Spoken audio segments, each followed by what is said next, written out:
Hello and welcome. I'm Joy Williamson-Lott, Dean of the University of Washington Graduate School, home of the Office of Public Lectures. I want to thank you for joining us for the Graduate School Digital Series, Sexually Speaking, with UW's very own Dr. Pepper Schwartz. In this 5-part short series, Dr. Schwartz will answer questions on love, relationships, and of course, sex. There should be a little something for everyone, we hope. And now a little bit about Dr. Schwartz. Dr. Pepper Schwartz is professor of sociology at the University of Washington. She received her BA and MA from Washington University in St. Louis and her PhD from Yale University. She is past president of the Society for the Scientific Study of Sexualities and past president of the Pacific Sociological Association. The American Sociological Association has given her the Award for Public Understanding of Sexuality and the Simon and Gagnon Award for Distinguished Work on Sexualities. She is the author of 25 books and over 50 academic articles. She was the Love, Sex, and Relationship Ambassador for the AARP for over a decade, and for the last 7 years has appeared as a relationship expert on the Lifetime television program Married at First Sight. Thank you for joining us and enjoy the show.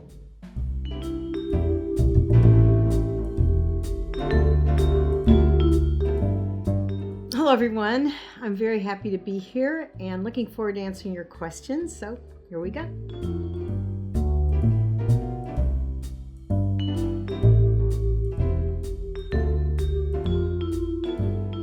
If you're a new parent, the best advice I can give you is not to turn just into mom and dad, but not to forget that you need to be lovers and romantic partners and sexual partners if you are going to have the foundation to be there for your children for the next umpty years.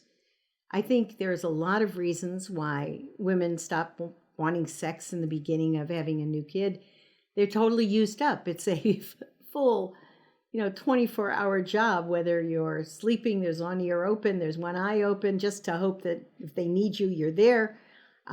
If you're breastfeeding as a new mom, that takes a lot of energy and psychic focus on the baby. If you're the new father and you're getting up in the middle of the night too, or you're on, baby watch. I mean, these are things that are just incredibly time consuming, but also thrilling. And you may be getting your emotions fulfilled by them. But the fact is, the best thing you can do for your child is to have a happy relationship, to have a solid relationship, and not to feel lonely or excluded from the parenting experience or for the romantic one. So just don't forget why you got together in the first place, and nurture that and protect it.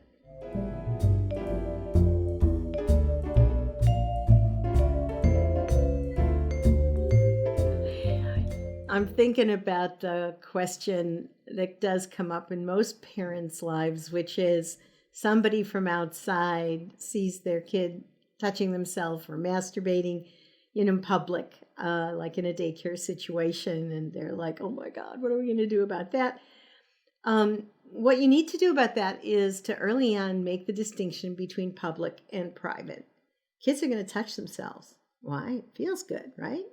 But they're getting socialized in a lot of ways, like don't hit your brother, or, don't pee in the grass, come on in and use the toilet, things like that. Whatever it is that your family has as its way of living together, as you define your morality and your public or private behaviors.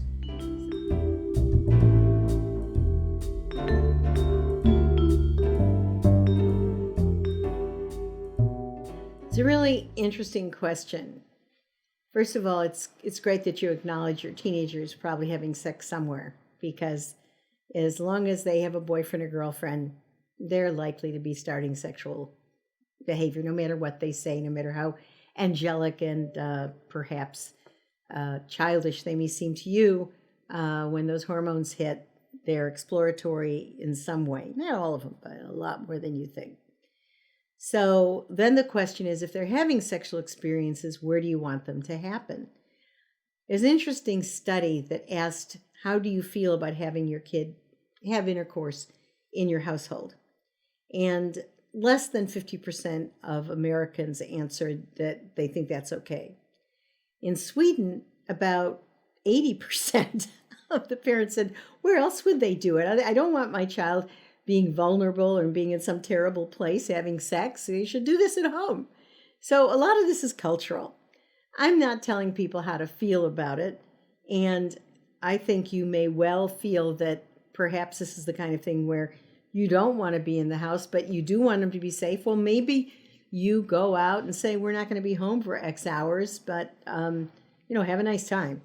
Or talk to them and say, look here's my boundaries about where and how you explore sexuality. And the most important thing for me is that you use a condom, or you demand your partner to use a condom, or that you go and get hormone shots if you're a woman, or with a guy, I really don't want you to be a father at age 16. I mean, those kinds of conversations are really important.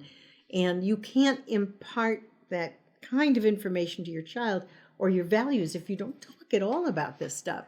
So difficult as it might be, I think it needs conversation. And by the way, there's a lot of books about this. So you can go to a library. You could even give your son or daughter this book and just say, well, okay, here's a book I like that goes through some of these things. And let's talk about it when you've taken a look at it. They may or may not want to read something you gave them, but I really believe, and there is a lot of research to indicate, that children pick up their parents' values, but they can't pick them up if they haven't heard them.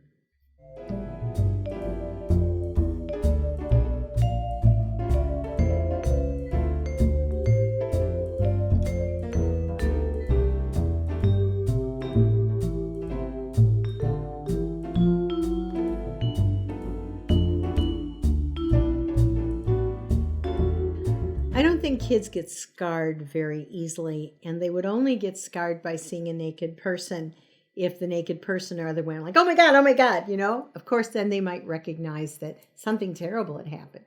So yes, you can normalize it. Now again, how old are the kids? If you're talking about kids 1, 2, 3, 4, 5, 6, 7, probably into that, no big deal. If it's been played as no big deal. At some point, though, kids start to get modest themselves. Like, no, mommy, I don't want you in the bathroom. Or, no, daddy, I'm getting dressed, get out of the room. They get their own kinds of modesty requirements. And then I think those need to be honored. Even if you're not modest, they've already shown that they prefer that. And at that point, I think it's fair to respect their feelings by not imposing nudity on them.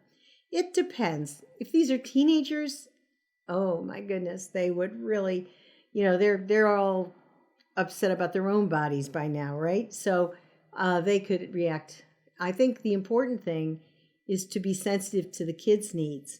And if your partner disagrees with you about nudity, okay, but I don't think that's a life and death question. And if my partner is saying, I'm not at ease with nudity in front of the children, I don't think it's that important to impose that value on your partner. This isn't a significant issue, in my opinion, in the sense that either partner has really a lot to gain or lose by it. Some couples, they're nudists. They go and they play volleyball in the sun in Arizona without clothes on. So be it.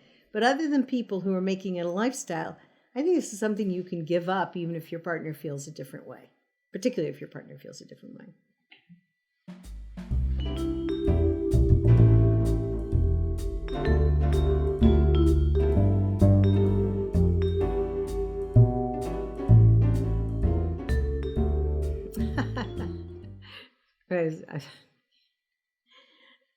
I'm laughing because I don't want to use a bad word right now, but I'd say stuff happens. How's that?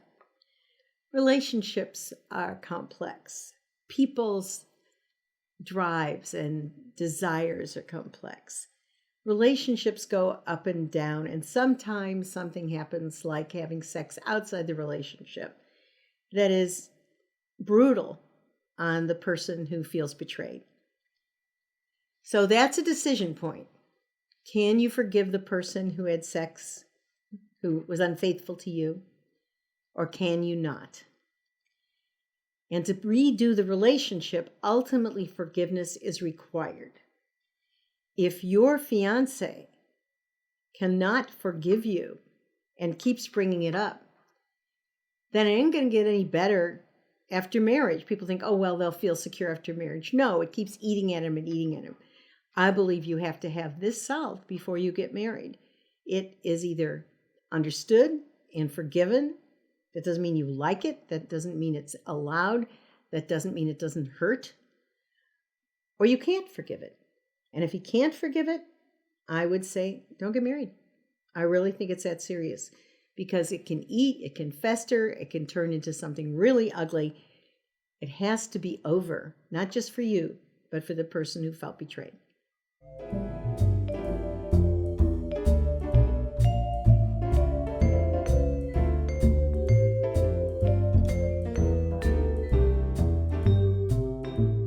Well, I think there's two things in this question. One is acceptance of your mother's sexuality, and the other, why is she talking to you about it, right? So I think there's different answers here. First of all, I know it's your mom. Remember, she's had to go over the same kind of acceptance about you. What happened to my little, 10-year-old who's now who's now an adult and having sexual relations? I'm not quite sure why we're so queasy about our nearest relatives. Certainly we know that they had to have sex in order to create us. But I think one of the things you have to do is give her a range of humanness that you would want for yourself and think of, isn't it great that my mom is having a life that includes the kind of pleasure that I so deeply prize and that she's having affectionate or romantic or loving relationships? That makes her much happier. I've got to get it together on that one. The second thing is, why is she talking to you about it? Now, I can imagine you drawing a boundary there. She may be too embarrassed to talk to her friends about it or anyone else, but we can all have boundaries about not only what we're willing to say, but what we're willing to listen to. And you could say, Mom, I think it's great that you're having, a great sexual life or having a sexual life, but I actually don't feel like I want to be the person to answer your questions or, hear about it. Maybe that's my problem, but, I'm entitled to have my boundaries too. And, why don't you ask A, B, C, or D, name those people, because it's a great thing. It's just not a family discussion I want to have. You're entitled to say that.